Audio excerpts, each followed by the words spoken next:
Welcome to New Day Cleveland. I'm Natalie Hervik, and I am so excited to take you all over Northeast Ohio to find unique locations. Check out this view behind me right here. Can you guess where we are? We're at Lakeview Cemetery, and we are at the memorial of President Garfield. We're going to take you for a tour a little bit later on because you have to see this place. But we're also going to see faces carved in stone in the Metro Parks, a collection with a connection to the royal family, and we thought we would begin with a Guinness World Record holder. This is the Troll Hole Museum. So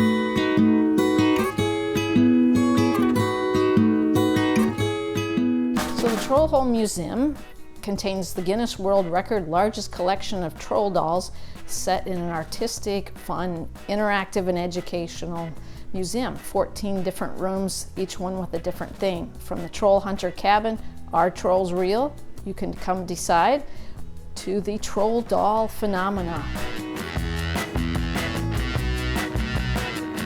The answer to what is a troll is very broad because trolls are the oldest legendary magical creature known to mankind from the northernmost part of Europe, the Scandinavian countries, Norway, Denmark, Sweden, Finland, and Iceland.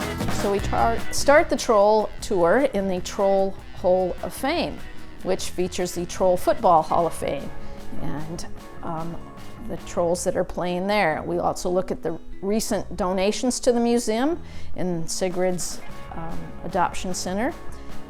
From there we travel to learn about historic trolls, what constitute a troll, what are their characteristics and their behaviors of the original trolls that have evolved over the years. Then we launch into trolls featured from the fairy tales to the movies, and of course the latest movie, Trolls by DreamWorks, that launched in November of 2016.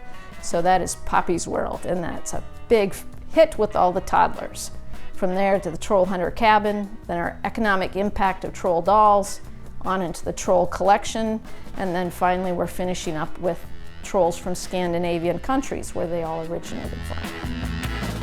So this is Shelly. She's a Chewini, and she's a little mascot. She goes on all the tours that I lead here at the Troll Hole. She can get her troll on too with her ears. So we get donations on a pretty regular basis. Most of the time they're spontaneous, they just arrive in the mail. Once it was a bag sitting on the front doorstep. Larger collections they'll call and we will pick up. Well, you have those mountain trolls, forest trolls, water trolls, and those are just the three main categories, and then you go from there. So there's troll-themed animals, which are some of the most rare ones. Then you can talk about the troll dolls and the Wishnicks, which a lot of folks remember. Good Nicks, Beatniks, Wedding Nick, No Good Nick. Anyhow, they had a lot of cute little funny names. And then of course the ever popular Russ, which was the Beanie Baby of the time, because all the Russ trolls had different outfits, and every holiday and every place you visited you needed to find and collect a new Russ troll doll. Then to the treasure trolls that launched in '92 with the magic gemstone, if everybody remembers that magic gemstone in their belly. Part of the trolls represent the dark side, because trolls were cursed to represent evil. So it's okay to embrace the dark side, because if you're good to a mean and grumpy person, it will bring you good luck. So a lot of the trolls teach you to preserve nature, eco-friendly, and good manners. The Troll Hole Museum is located right in downtown Alliance. Well, from one collection to another, now it's time to meet the twin sisters with a piece of royal family history.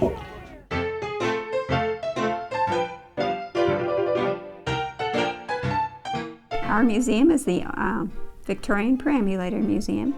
It's a museum with artwork. Everything is a piece of artwork. And it's throughout 15 rooms. English term for baby carriage. And that's where it's got its name, Bram for short. They were used for the rich and famous. Yeah. Pretty much what you see throughout the museum is each one of them is a status symbol for the wealthy people. Mm-hmm.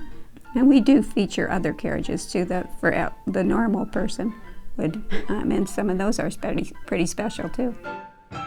Wicker is made up of rattan, willow, cane, and reed. The fancy work throughout the carriage is a reed. and that makes the fancy curly cues and all the different designs. And every one of them is pretty much a design of a animal in nature. And the parasols, they are fabulous too. They just go with the carriage, and a lot of them have the sterling silver on the top. Most of them had the sterling silver on tops.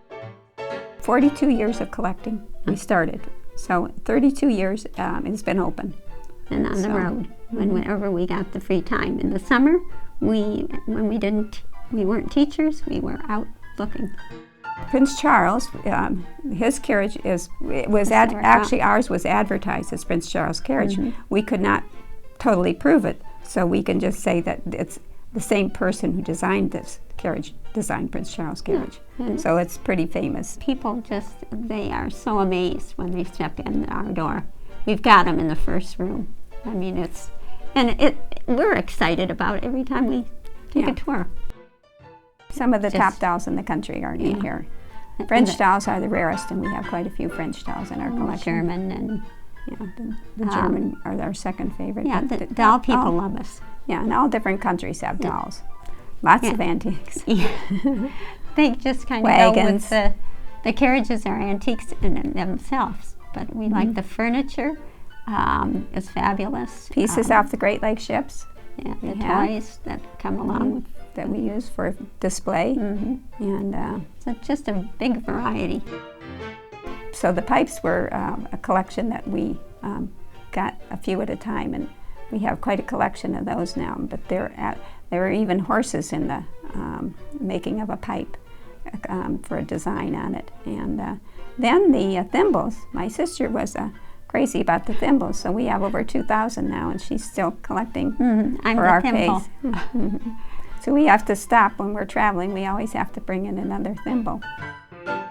What kind of talents the people in the past have, and how they could do the same thing or do something on their own, which would be unusual.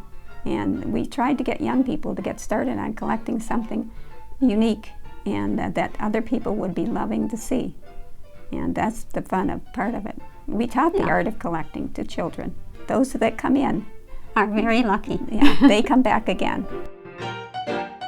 The Victorian Perambulator Museum is right in Jefferson. They are open Wednesdays and Saturdays during the warmer months, or also by appointment. Okay, up next, we are taking you to see stone carvings in the Metro Parks.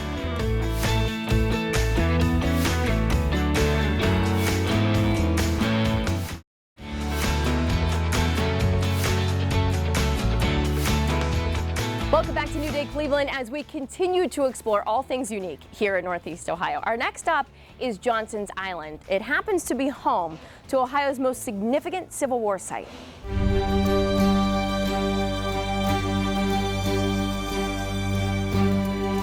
Well, I'd like to welcome you to Johnson's Island. We are one of the islands in the Lake Erie Island chain. However, we're a little bit different because we are connected to the mainland by an automobile causeway, which I know you came over today. We are known as the northernmost point of the Civil War. And in fact, a gentleman from Missouri was here not just a few moments ago. He goes, "Isn't this a little far away for a Confederate cemetery?" I said, "Please let us explain."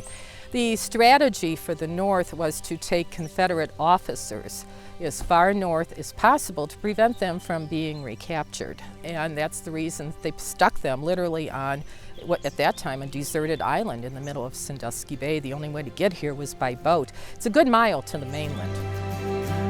Well, we currently have 206 graves within the cemetery. Ground penetrating radar was done several years ago, and it's very fascinating that not all of the headstones match up to where the graves are, and there are actually what's known as extant graves, which means there are graves outside of the cemetery gates. So we are aware of 206 stones.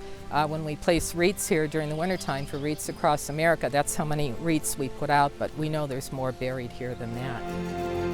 Well, the original statue of the Confederate soldier, he is looking rather forlorn, and he is looking to the north and to the west, which is rather odd. One would think he would be looking to the south. That was put in 1910.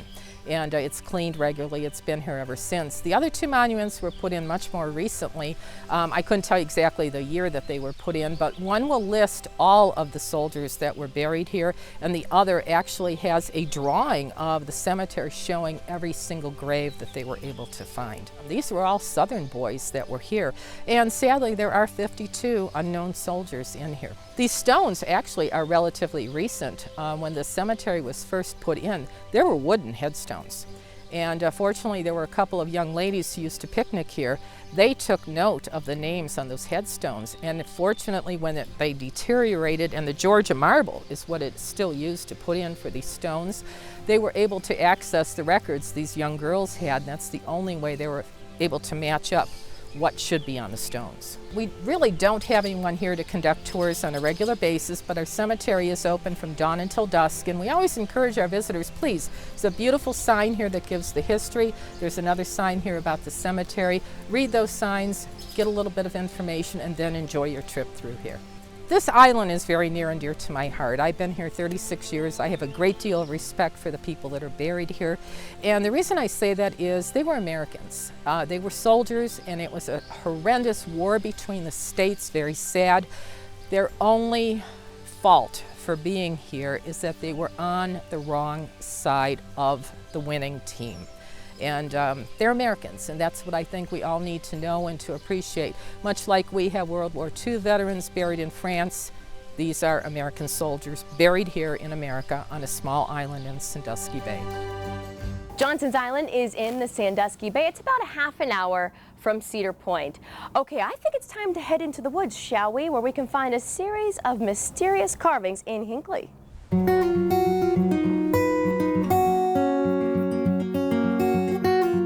We are in Warden's Ledges in our Hinckley Reservation down in Medina County.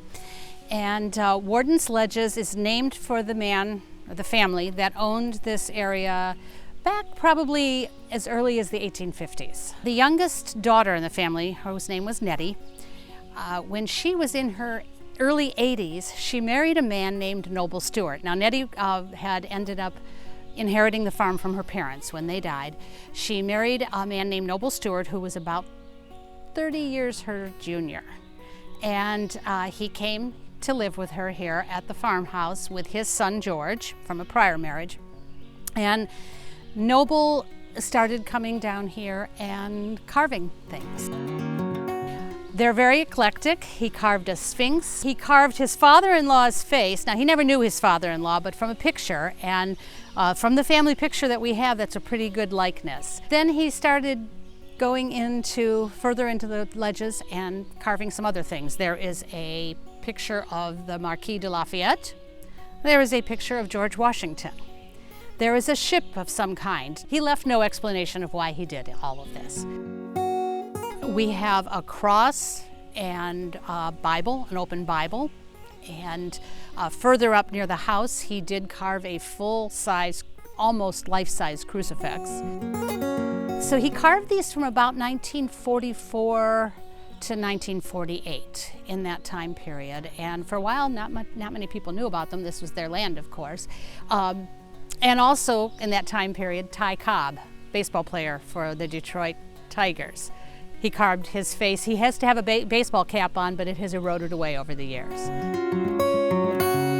While the carvings are certainly interesting, what makes this place magical is the natural environment. And it is a bit of a mini ecosystem because it's down here, protected by these ledges.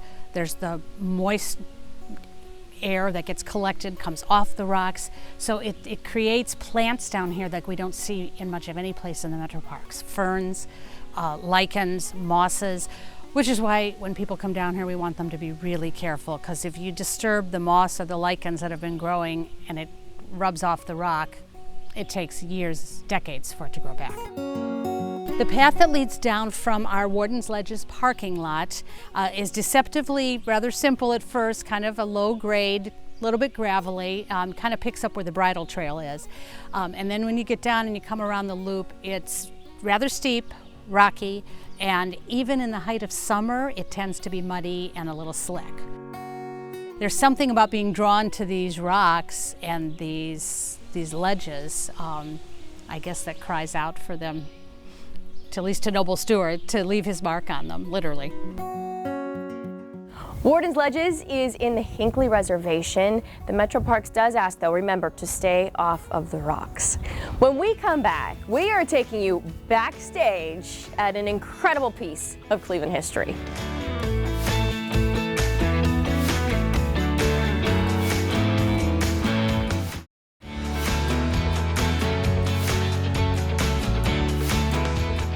Welcome back to New Day Cleveland. We are continuing to explore unique places throughout Northeast Ohio.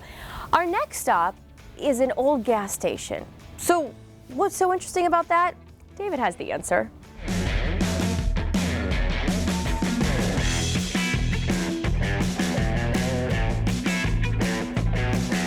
Well, I'm a kid in a candy store right now with Steve because we're at a place that it says Clifford on the outside, but it looks like a gas station.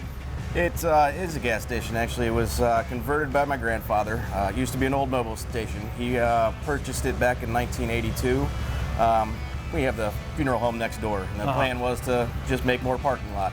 But he had already been involved in collecting old cars and had a few at the time, and he had somebody suggest that he just go ahead and make that kind of a showroom for his collection. Well, I got to tell you, I remember a lot of the stuff I'm seeing in here. You know, I mean, we go back to the memorabilia with toys, a little fire truck the little kids used to ride around in. I had the exact same one. You see a whole bunch of great stuff here. But whenever I drive by, it seems to me there's always some great old classic car in your parking lot. There is. Some of the gentlemen that come down and open it up, they'll bring the cars that they have down. These are all those cars that people dream about, they wish they could own, and some guys got them. And you know what's really interesting about it? These guys like to talk about their cars, don't they? They absolutely do. They spend an entire afternoon sitting at a car show just talking about their cars and their other cars there. Yeah, just talking about one single car. So we talk about car shows. So when is a car show here? When can people come here? We, in the city of Cuyahoga Falls, we have what's referred to as a riverfront cruise-in. It is on Monday evenings from 4 to 7. And now they meet up on 2nd Street between Portage Trail and Oakwood. They close the road down. But during that time, we're a couple blocks away, but we always have the museum open during those hours. You can find it. So that's May to October pretty much. And it's so easy to find this place. I mean, if there's a middle of downtown Cuyahoga Falls, I think the Clifford Car Museum might be the spot. That's about it. It's the main exit there at Broad Boulevard. It funnels you right into us. We have Pontiacs, Oldsmobiles. These are both Oldsmobiles. This is a 1956, and then that one's a 1960 over on that side. And they are in perfect condition. And you go out into the lot, I see Chevelles out there, Mustangs, 57 Chevy. You think that's a popular car? It could be. Yeah, so a 57 Chevy, when they sold it brand new, what do you think they sold that for? Oh, I would imagine you're probably in 5 to 10 range. If you like to check out vintage cars and talk to guys who want to talk about them all day long, Clifford Museum is the place, right? It is. Downtown Cuyahoga Falls. And don't forget about the big car show they have on Mondays from 4 till 7 o'clock. That's about from May till October, and always a lot of fun.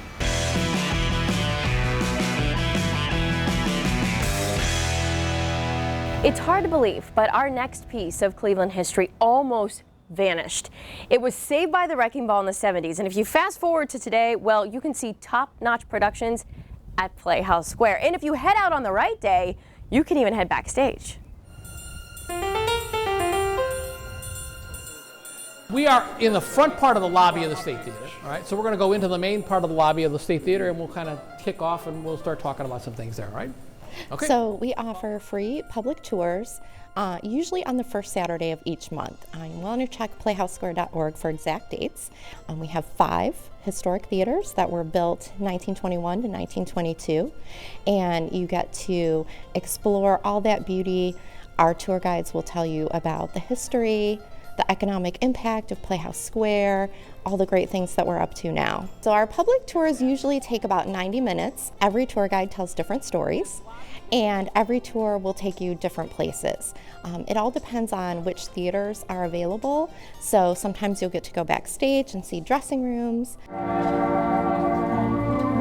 If you go in the Counter Palace, you might get to see our 1921 fully restored Kimball organ, which is really cool. We bring that out before cinema at the Square performances and play it, and then also on public tour days. That's the only time you get to see it. And so you get to go all throughout the complex and see all the different spaces, hear about when they were built, what it took to build them, what they were originally built for, when they were restored. Sometimes you get to go on stage and see the view that the actors see when they're on stage. So it's a lot of fun, and like I said, it's different every time, so it's fun to come back and see what you can find out on different tours. Well, one of my favorite spots is the newly recreated Ohio Theater Gun Foundation lobby. We just finished recreating this lobby in 2016. It had been completely destroyed by fire in 1964. And when the theaters were first restored, there wasn't time or funding available to fully restore that lobby.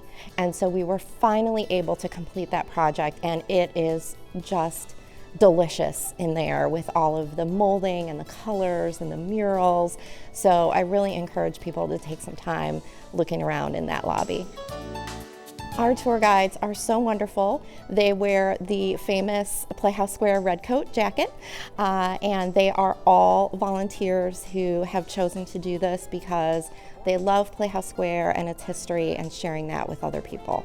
Playhouse Square is one of Cleveland's most beautiful and most important cultural gems. We are so blessed in this city to have so many wonderful arts and cultural organizations, including, the orchestra and the art museum.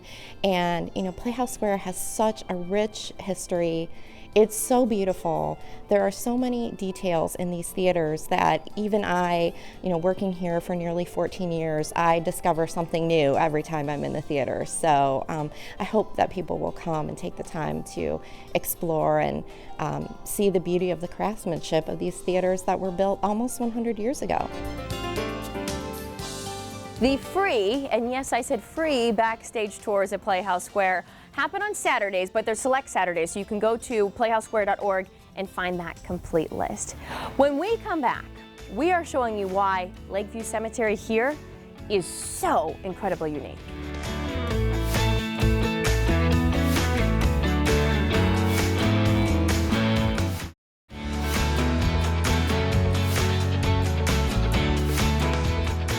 Welcome back to New Day Cleveland. We are heading off to the farm.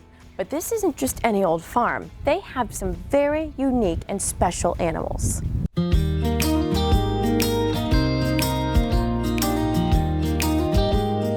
Happy Trails Farm Animal Sanctuary is a rescue, rehab and rehoming facility for farm animals and also horses. Our animals come to us through law enforcement. These are most likely going to be a prosecuted cruelty case. We do very few owner surrenders. A lot of people think we're a facility where if people don't want an animal, they can just bring it here. That's not the case. We get many calls every week for potbelly pigs. People get them when they're babies and do not realize that they're going to grow up to be a pretty substantial animal, maybe 60 to 200, 250 pounds. Ohio is known for having very, very, very weak laws for protecting animals. Goddard's Law is helping the dogs and cats. We're grateful for that. But farm animals and exotic and wild animals are still on the short end of that deal. We have 11 acres, which doesn't sound like a whole lot for housing farm animals, but we will show you as we go through. We are using every inch of this space in the best possible way that we can. Now, since our goal is not to keep these animals forever, we're their way station where they come to get healthy. They come to get emotionally rehabilitated. Many of them have understandably lost their trust in people. It's always amazing to us that they ever even gain it back, considering what some of them have been through in their lives, but they do. And that is a tribute to the people who work with them day in and day out with the feeding and caring and the medical care they receive. So our goal is to find these animals a forever home. There's a lot of ways that you can show your support. One of the most important ways here is to sponsor an animal. You actually are directly responsible for the daily, weekly, monthly care of an animal in need. You receive information, photos, information updates about the animal that you're sponsoring. And then you're also invited to one of our closed sanctuary sponsor days where you get to join with our other amazing sponsors, wander and roam the sanctuary and get to spend hands-on time with the animal that you are actually participating in the care of. Come on! Come on, Patty! Good girl! Do it! Come on! All pigs love a good belly rub. And we're all weighing in here between about 850 and 1,000 pounds. Do your homework. What kind of vaccines do they need to have? Do they need hoof trims? Do they need regular veterinary care? How much room do they need? Are you keeping it outside? Is it going to be an inside animal? How are you going to potty train it? Will it get along with kids? Will it get along with the dogs? All of those questions that you would ask for any kind of animal you're bringing into your home, you need to ask yourself with a farm animal. Animals have always had a place in my heart. To be able to give these guys a second, maybe sometimes third or fourth chance at a happy life fills me with great joy. Happy Trails Animal Sanctuary is in Ravenna. They're open for tours seasonally. Okay, I've been hanging out with you here all hour long at Lakeview Cemetery, and we are standing at Garfield's Memorial, President Garfield. And the view out here is amazing, but wait until you see what's housed inside.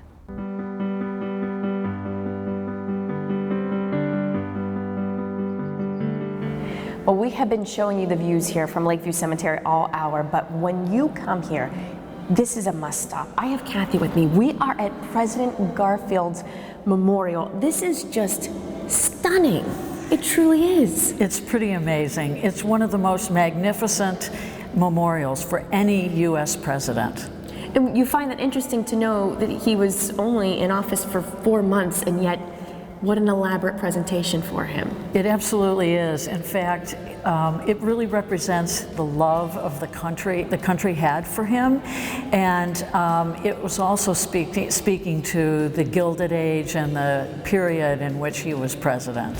He was an avid reader and an avid student, and he advanced himself through education, which is amazing. He became a lawyer, he became a minister, he became a U.S. congressman, a Civil War general, and it was believed that he could write with both hands, left and right. Pretty amazing man. Yes. And I think because we're on the main floor when you first walk up the steps, but when you go downstairs into the crypt, I mean, you see his casket right there. And this is something that you don't see for any other president. No, that's correct. He's the only one that has a casket in an open area. I mean, it is behind gates, but his wife Lucretia is next to him, and his daughter Molly and her husband are in the 2 urns at the foot of his casket. This building itself is spectacular. You walk all the way up the stairs and you have an entire view of the city. Well, that was one of the reasons why this site was picked, was because, first of all, you can see 40 miles of shoreline on a clear day, which is pretty terrific, but it also it represents him overseeing his region where he lived and served as a public servant. But there's also a lot of other notable figures that are buried here. Absolutely. So the other one that's right nearby, kind of across the road here, is John D. Rockefeller, our country's first billionaire. But we have all walks of life here. We have lots of notable people who aren't billionaires and aren't U.S. presidents. Alan Freed, who was the first DJ to coin the term rock and roll, and he really pretty much created the genre. He's here. We have Elliot Ness, which most people know as through the series The Untouchables. We have Harvey P. Carr, who is a comic strip writer. I know a lot of people admire this cemetery. You still are selling plots of land, so people can still be buried here. Absolutely. So right now we're burying about 700 people a year, which means about 1 or 2 a day. And there's lots of new development here, new spaces that we've created, and we have about 100 years worth of burial space at our current rate. It's not a typical cemetery in the sense that you have events that happen here too. We sure do. We have a concert series that just started, and it's every other Sunday, and the information is on our website. It's free to the general public, and it's just kind of our contribution to the community, and remembering that this was a place that was designed for the living. We invite everyone to come and walk, jog, and you're even allowed to walk your dog in here. Just one more reason. Kathy, thank you so much. You're welcome. Well, we are stepping on board another really historical site here in Northeast Ohio.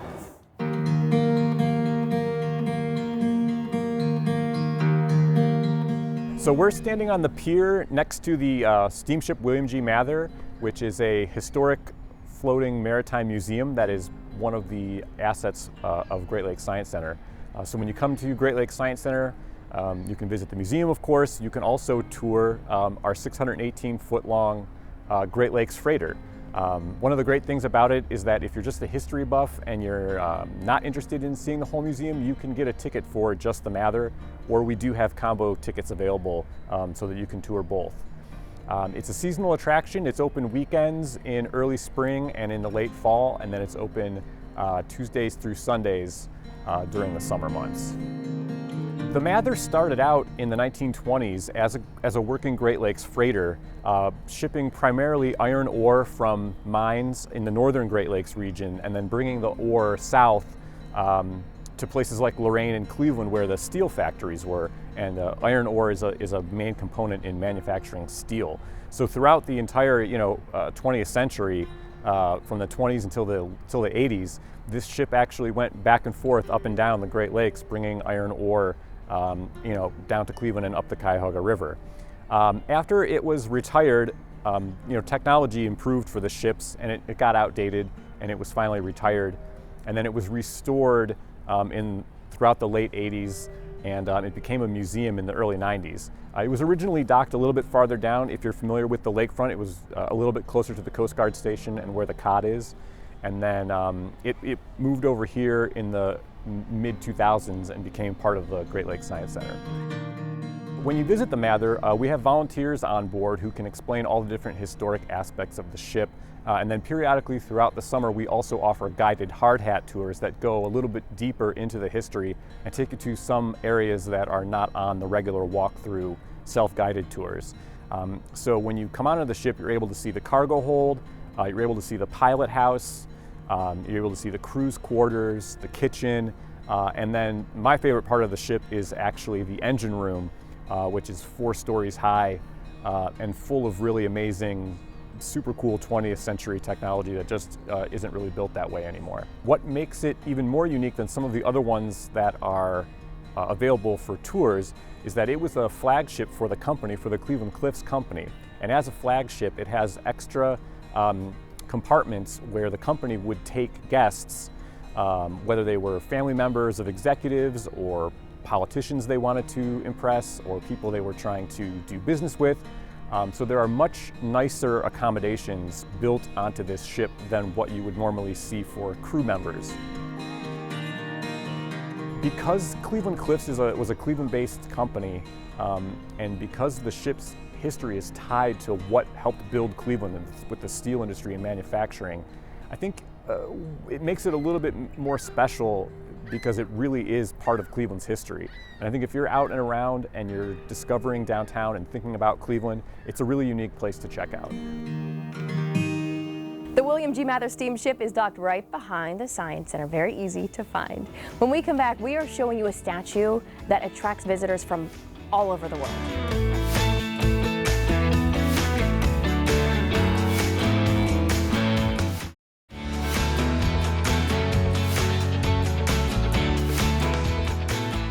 Welcome back to New Day Cleveland. We are about to show you the largest statue of its kind in the entire world. And yes, it is right here in Northeast Ohio.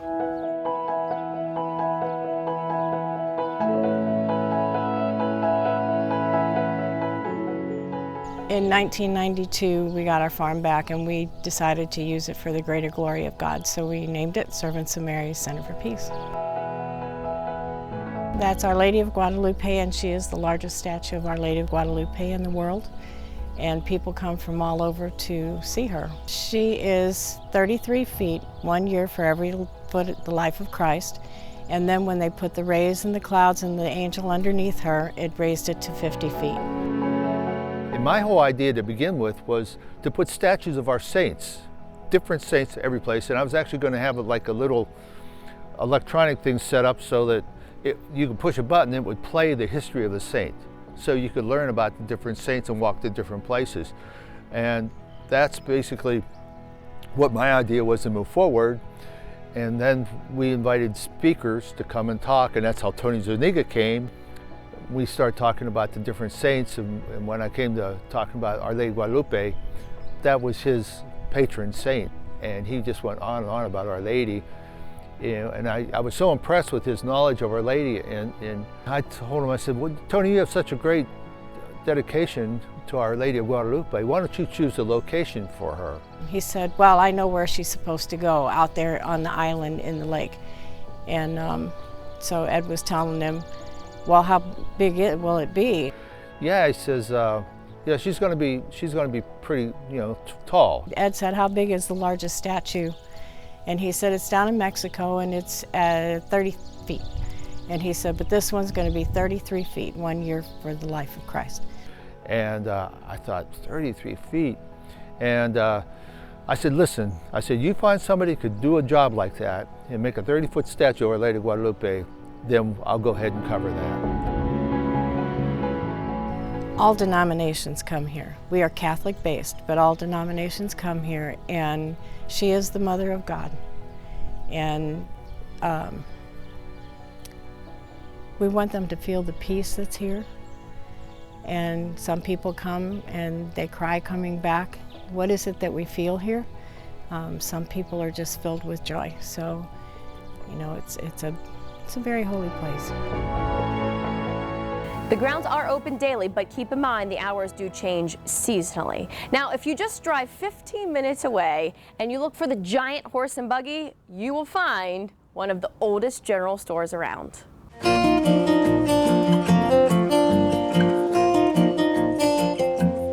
Well, it's an actual true operating general store. The main part of our store was built in 1840, so we still have the old wooden floors from 1840, penny candy, bottled root beer. It was basically, back then, it was it was an everything store. The local towns survived on the general store. You went there to get your mail, to get your hair cut, your teeth pulled, your food. I mean, it was everything to the town. First thing you're gonna see, of course, is original wood creaky floors. You're gonna see 11 doors of soda pop and glass long neck bottles. You're gonna see penny candy. You're gonna see just gobs and gobs of candy. The piano still works. You know, sometimes when we have buses come in, you'll see if you watch the rolls play, it has the words to it. So sometimes the people on the buses will sing right along with the player piano. So the houseware section has lots of little useful gadgets, you know, pickle pickers, lots of cookie cutters. We probably have several hundred cookie cutters. Cast iron, we have lots of different types of old-fashioned soaps like Fell's Naphtha soap. We have barbecue lighters, scrapers, wool dusters for dusting around your house. So we have lots of unique, we have a weather stick that actually, although we like the media and the weatherman, but this is $8.99 and you hang it outside and it tells you when it's gonna rain and when it's not gonna rain. And so we've had that for 36 years. So just neat things like that. So the fry pies, if you've never heard of them before and you're coming to Amish country, you don't want to miss the fry pies. So what they are is like a half moon pie that we roll the crust over. We fill them with, you know, like an apple filling, a cream cheese filling, a blueberry filling. They're fried and then we put them in a bath of glaze, and then they're cooled for several hours before they can be packaged up. And people don't just buy 1 or 2, they buy 6, 10, 20 at a time, and they can freeze them if they want to, but generally they don't even make it to that point. They're definitely going to spend some time in here. There's lots to look at. We try to make it where the whole family can enjoy it. So, if the child gets a quarter, they can spend time picking out 25 pieces of penny candy. If the husband doesn't quite want to shop as long as the wife, there's plenty of antiques that he can go around and see, and motorcycles and bikes, or he could sit in the cafe and people watch. And of course, there's lots of shopping for the wife. There's fudge to sample, hand-dipped ice cream, cheese, lunch meat. There's all sorts to do. The end of the Commons General Store is located in Mesopotamia. When we come back, one more visit, and we're riding the rails.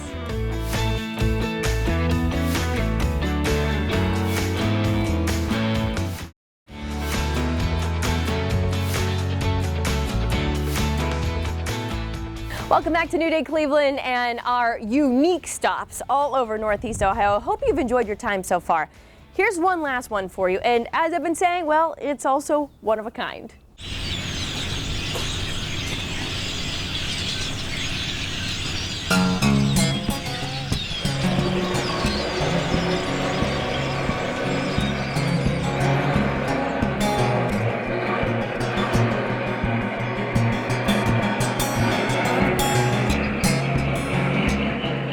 Model Railroad Museum. It's the largest family-owned model railroad in Ohio between Chicago and Pittsburgh. The layout consists of a 4-track main line, over 1,000 buildings, over 150 engines, cars, passenger cars, transformers, lights.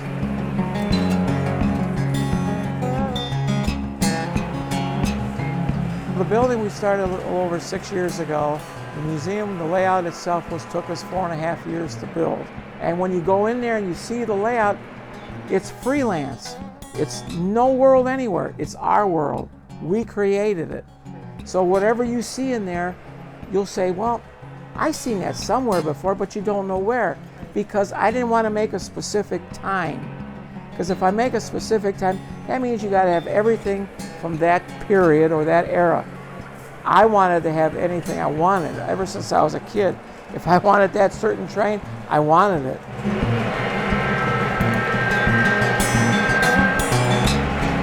This layout we started with the primary goal for a museum and for the hobby shop that we do have.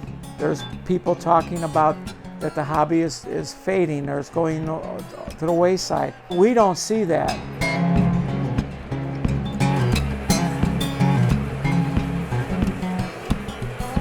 The kids are what it's all about. And you'd be amazed how many kids have been in here already that just love to see what they see. They see the things running, the train, the whistles. I mean, it's like, hey, look at that, look at that, look at that. It's rewarding. I mean, that's what it's all about to me as kids. This is absolutely fantastic. I walked in the door 70 years old. I'm walking out 10.